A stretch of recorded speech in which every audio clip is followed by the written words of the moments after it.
கப்புங்களை கவனிங்க. இனிமேல் அப்படி பண்ணாதீங்க. டீ குடிச்சிங்கன்னா இந்த ரோடெல்லாம் காவால கொண்டு போய் கப்பை கொண்டு போட்டு போறீங்க. ஏன்னா நம்ம இந்த மாதிரி ஏசிய சபை எவ்வளோ ஒழுக்கமானவங்கன்னு ஊருக்கே காட்டுறோம். அந்த மாதிரிலாம் பண்ணக்கூடாது. இது இந்திய கலாச்சாரம். இது உள்ளே இருக்குது நமக்குள்ள. குடிக்க வேண்டியது, கசக்க வேண்டியது, எங்கேயாவது தூக்கி போட்டு போயிட்டே இருக்க வேண்டியது. யார் பாடோ அது அப்படி போகக்கூடாது. டீ குடிச்சிங்களா, கப்பை கசக்குனீங்களா, எல்லா இடத்துலையும் டஸ்ட்பின் வச்சுருக்கோம். அந்த டஸ்ட்பினில் போடுங்க. அது கஷ்டமே பார்க்காதீங்க. நான் நேற்றுக்கு கார் எடுத்துகிட்டு போனால் ரோடெல்லாம் கப்பு. இந்த ஊருக்காரன் நம்மளை பற்றி என்ன நினைப்பான்? அப்படி பண்ணாதீங்க, எங்கேயுமே பண்ணாதீங்க. யாருக்குமே நீங்கள் தனியாக பண்ண குடிச்சிங்கன்னா கசக்கணுமா? ஆண்டவருடைய பிள்ளைங்க நமக்கு ஒரு நல்ல சாட்சி இருக்கணும். அது கரெக்டாக டஸ்ட்பினில் போடணும். அப்படி டஸ்ட்பினில் போட முடியலாம் பைக்குள்ளே வச்சுட்டு வீட்டில் போய் என்ன பண்ணுங்க, உங்கள் டஸ்ட்பினில் போட்டுக்கிடுங்க. அவ்வளோ சொந்தம் கொண்டாடுறீங்கன்னா.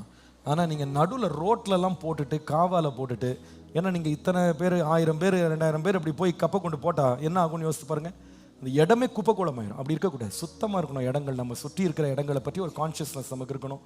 அதனால் வெளியே போகும்போது நீங்கள் அந்த கப்பை குடிச்சிட்டு இங்கே உள்ள டஸ்ட்பின் இருக்கும், அங்கே போடுங்க. ரோட்டில் காவால் ஓரத்தில் அப்படி போடாதீங்க. அப்படி பண்ணாமல் இருங்க. கர்த்தர் உங்களை ஆசீர்வதிப்பார்.